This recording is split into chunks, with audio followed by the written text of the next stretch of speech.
later in this video. Imagine you and somebody else just staring at each other for life, for years like that. You can't go anywhere, you don't have phone, you don't have internet, nothing. So it's just you and another person in one room. You don't even have a mirror to look at yourself. So it's just you and another person, and you have nothing but your imagination to entertain yourself with. Also, this later in this video. This character in the anime has this teacher. He has, like, his family doesn't like him, and he has this teacher, and he finds this teacher as his mother. And in real life, I used to go to my dancing teacher, and I would tell her that I feel like you're my mother because I don't have a mother. It's very uncomfortable, unsettling things. Hey, he used to vomit before, he used to throw up before going to ballroom dancing competitions. I used to go to class, go to the bathroom and throw myself up. Hello, this is Yokoshima. Welcome back to my planet. Today I'm going to make a very different kind of video where I'm going to talk about a little about my story because somebody was interested and I've been hiding it for so long. So I'll make a series for this topic because my story is too long. Like, I'm working on a memoir to do with my story and it's taken ages. To a point I had to simplify it into one book, and right now I'm working on this little book and I'm going to publish it very, very soon, like probably within a few days, tomorrow or the day after probably. So by next week it will be out there. It's going to talk about my whole story in a simplified manner. But anyway, this video today is going to talk about a little about my story, and I don't even know where to start, so I'll try to make them topic by topic to make it as short as possible. I want to make these videos as short as possible, but I'll do my best. Anyhow, so today's topic will be how my imaginary world had led me to suicide. So it's a long topic, but to simplify it, I lived all my life abandoned with my siblings in such bad environments. So what happened is my parents, there was lots of domestic violence growing up, and once my father and mother divorced, things got worse. So we stayed with our mother, but our mother abandoned us. Like, basically she locked us away from the world. So like we lived in a basement, and meanwhile she used our allowance to buy perfumes and high heels and all of that. So she lived her life. Meanwhile, we were stuck in this basement. Like, we didn't have any source of entertainment. We didn't have any coloring, like things to color. Like, we had nothing, literally. Just like walls. We didn't even have beds. We didn't have something to sleep on. Like, we were really treated worse than trash. Like, I and my brother, we used to say, if we were homeless, like, homeless people are happier than us. Like, they don't understand that they're free, actually. Because at home we were living worse than homeless people. Anyway, so brain freeze again. So yeah, because we didn't have anything happening and my mother was living her life out there, me and my brother had found solace in our imaginary world. Imagine you and somebody else just staring at each other for life, for years like that. You can't go anywhere, you don't have phone, you don't have internet, nothing. So it's just you and another person in one room. You don't even have a mirror to look at yourself. So it's just you and another person, and you have nothing but your imagination to entertain yourself with. So what happened is we used to play a lot of characters. At least for me, I used to play a lot of characters. He used to play one character or like two. Let me explain what I mean. So by characters, I mean I used to play anybody from animation, like from things I used to watch on TV. When we had TV when we were younger, even younger than that, before I became a teenager, I'm not, sorry, my brain is always like that. What I'm trying to say is, when we were younger, we had entertainment and everything, but once my mother and father divorced, things had worsened. Anyway, so me and my brother, we used to play these characters, and I was living in a lie. Like, I created this whole imaginary world. I told him, I was insane, man. I told him, like, there's this goddess, and basically she's like God. There's this goddess. I named her, I gave her a name, Ramallah or something like that. like this, the name of the sands of the desert, something like that. My phone was crying for storage, so I had to delete even more things. Yeah, so what I was saying is I had this little crazy hobby where I collected stickers. I was just gave me so much joy, to a point like even if you go and see on my website, I have these love letter services. I literally have stickers and put on these love letters. It just gives me so much joy when I go back to these memories. Anyway, so I had this stickers book where I put all of the stickers that I bought, and it has this girl in the photo. And right now in the future, like not too, like recently, I found this same girl, and then when I searched, it was to do with an anime. And the anime, after watching this anime, it had really become very important to me, because the anime was talking about a girl who wanted to become a singer, and then she died. It's a very depressing anime, but it's a beautiful anime. It's called Looking for a Full Moon, and I basically relate to it a lot. So anyway, this girl is crazy. Like since childhood, this girl, I made her a goddess, and then like in the future, there's like this girl who wants to be a singer, which happens to be the same dream that I have. If you don't understand this, you can look at on my welcome, well, the video where I'm welcoming you and introducing you to my channel, which would be like, if you go, yeah, just search introducing Planet Yokoshima and you can find it. So this girl, I made her like a goddess, and I told my brother, basically like to him, because he was younger than me. And this is the sad part. He knew that I was lying, but he just went with it because he was also had nothing to do. So I was crying again, so I had to delete more, so I have to be quicker. So I played these characters in my head, and basically I've lost my identity. So I've been living as these characters for years. I've lost who I am. I've been living them in my head, like, because like at school I have no friends or anything. I always kept to myself. So I was playing in my head. I go home, I play with my brother, and that's about it. Like our life was just a lie. My life was like growing up was just a lie at that point on. So at some point, like, we grew up and we got really sick of each other. There's so much to say. That's another story I'm gonna talk about my brother. But we've grown so much. Like we just could not, like, it was really toxic. Me and my brother, our relationship was really toxic.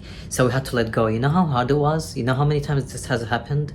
As we grew up, he matured. We had a fight. Like he wanted to go with his friends, because I was like, I grew up as a girl, so I could not go anywhere.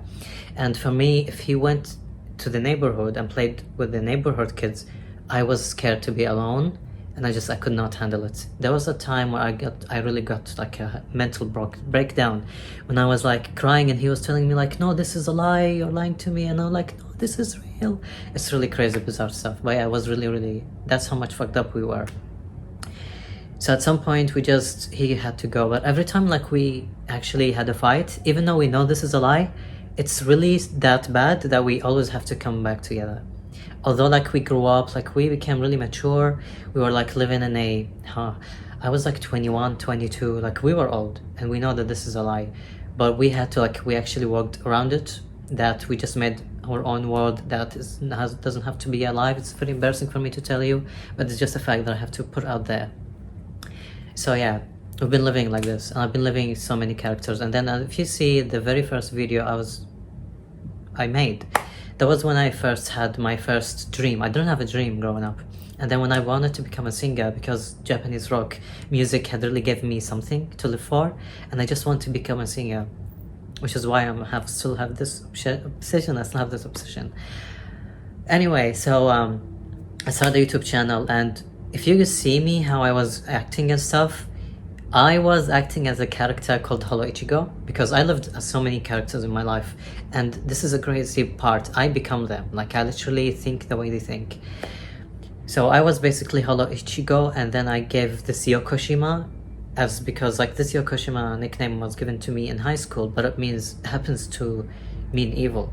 It has a long story that I also told when I introduced my Yokoshima-channel. But anyway, so I related this Yokoshima feeling, vibe, energy I had with Hello Ichigo. So I was living as Hello Ichigo for a while. I came to Australia, I was still pretending to be Hello Ichigo, even the sort of voice I was making, because I've played Hello Ichigo like this with my brother.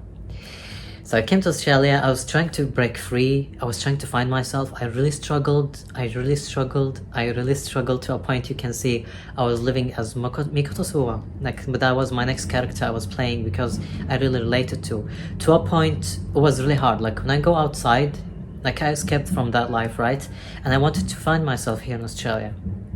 So like living in, even like going to the tram, I don't know what to do. I don't know how to be. I don't know who I am. If I can't pretend to be Mikoto, I can't be myself. I don't know how to stand. It was really hard. My university life was really hard. That's why I also could not get a job. Also, to be honest, at this point, I'm still trying to find myself. That's how bad it was. It is. But slowly I'm trying to find myself. Like sometimes I become really mature, if you look at my Instagram, and sometimes I become very childlike. But this had been really depressing me to a point I just told myself, you know what, just be yourself. I really got inspired after watching Cardi B. She was being herself. Like she's also like always mature in her interviews, but she sometimes become goofy, and I felt like I can relate to that. But anyway, I just want to be myself, so that's why I'm coming out. And yeah, what I want to say, fuck, I forgot to brain freeze. Yeah, so when I was, even my videos as Mikoto Suwa, it was disturbing. Like I was actually thinking that I was Mikoto Suwa. I was making music videos that I was Mikoto Suwa. I was making singing videos that I was Mikoto Suwa.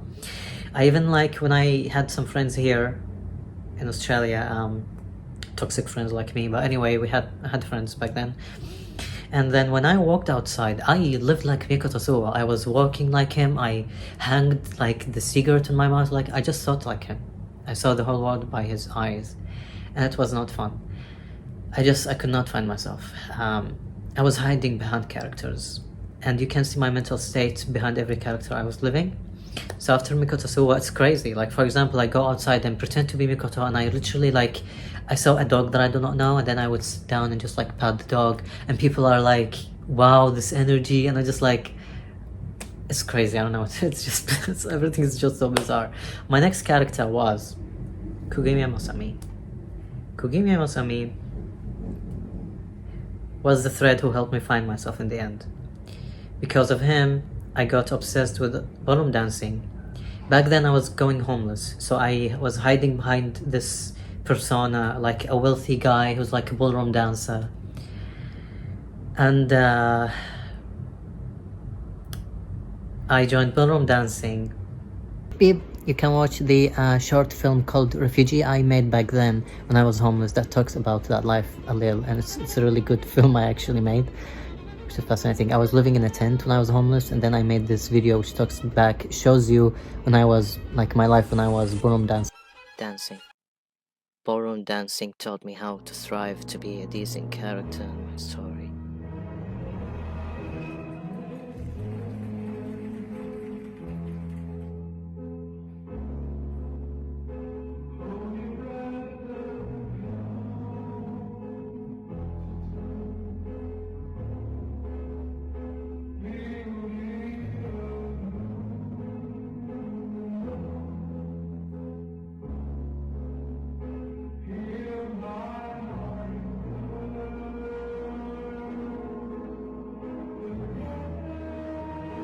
Yeah, I'm gonna put that link below.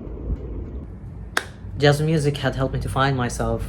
I always conflicted, like I was always dyeing my hair. I don't know what color hair I wanted to do. So I really hated my curly black hair, and he was the one who helped me like find it attractive and sexy. Anyway, that's one of the parts just like make me like myself, just a little by little. But again, excuse that my mental state is always like that when I'm remembering traumatic stuff. This happens.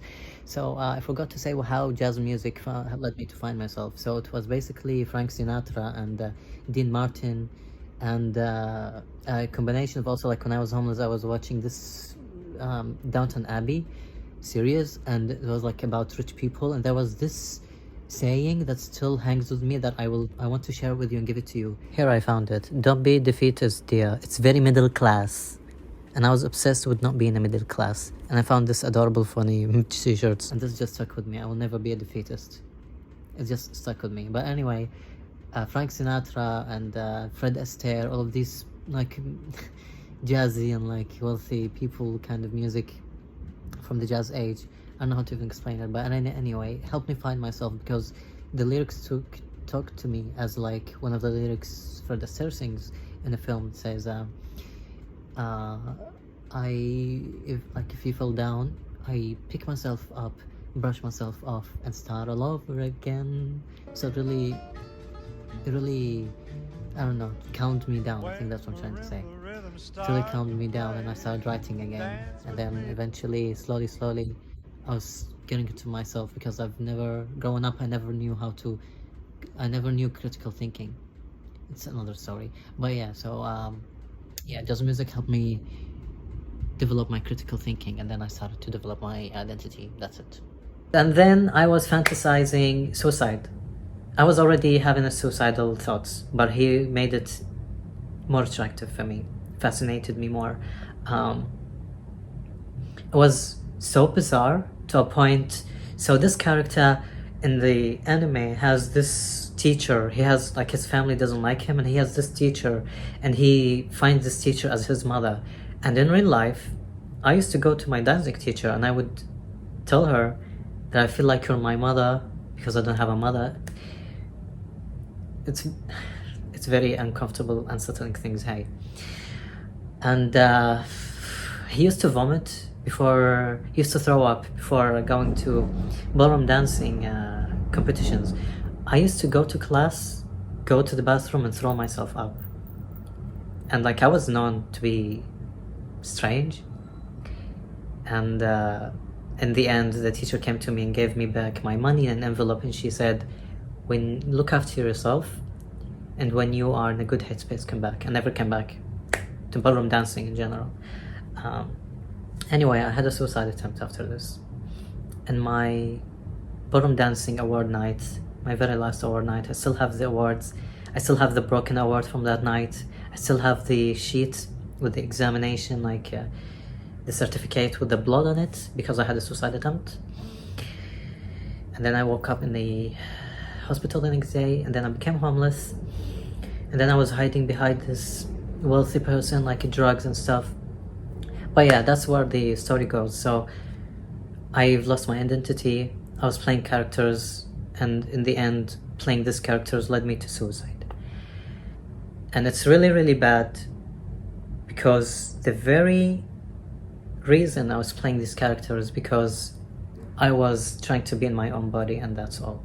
So because I was born a female, but I've always been a man, and this living in my head, my brother even knows, I always like played guys characters. I've never played a girl character. I just never understood it. I just hated it. I always played guys characters. Even when I was young, I never had the sexual like desire unless I felt that I was a guy, because that's me. And that's where it started. That's the dangers of not living in your right body. You're just gonna become confused and lose yourself in the end, and that's what happened to me. But right now I'm doing great, and I found myself, and I can't speak without stuttering. So thanks Kugumi Masami, and goodbye. No, you don't. It's really bad that sometimes it comes back to me. I don't know what to say, but anyway, it's not as much as before, but every blue moon it will come back to me. But anyway, this is the story of me and how my imaginary world led me to suicide. So right now my imaginary world is not leading me to suicide, hopefully. If you visit my website, Planet Yokoshima, you're gonna see that my imaginary world right now is all about smiling through pain and bringing joy to myself. Because my imaginary world back then and all my life growing up served this one purpose: to smile through pain, to get myself distracted, to forget my real life, that I'm lost. That's what's been helping me. So every time I'm lost, I go back to Yokoshima. But Yokoshima is, before I used to hate it and I would be afraid of it, but right now I feel like I know who Yokoshima is. Yokoshima is just the hope. I think that's where Yokoshima is. It's the hope and the drive that I have. Because every time I'm lost, I go back to Yokoshima, and Yokoshima saves me. Even this very first time I was given this nickname, it was the very day when I felt like something clicked, something was right. And as soon as I got this Yokoshima energy, I have escaped that life, like ran away in a whole different country, without language, without friends, without family, without money. Anyway, there's a lot of things to talk about, but yeah, this is the first episode and I was going to tell you about that, which it did. If you stayed until the end of this video, I hope that you get a lesson from this somehow. I don't know how, but if you feel distressed and this makes you feel suffocated or whatever, come to me and talk to me. I'm very friendly. I'm a friendly goat. I literally, like, I'm so friendly, like I send people voice messages as if like we're sitting in one room. And I collect with people just like that, and I want to help people because I have some back as well. So if you feel like if you feel lost sometimes, I have become a jar of advices. So do come to me. I've changed so many people's lives because I was able to change my life on my own. So if you're dealing with a lot of things on your own, I might have something to help you with. So do take the chance. But anyway, you can go to my website to see my artworks if you want to support me. And let's see if I will make it as a singer. Yes, I want to be a superstar. And that I will, and that I shall. But I will take it one step at a time as I heal. At the moment, I want to be a writer, so I've got my books out there, so do support me, please. And we'll see where I go from here. Okay, Yokoshima out. Take care of yourself to a better future.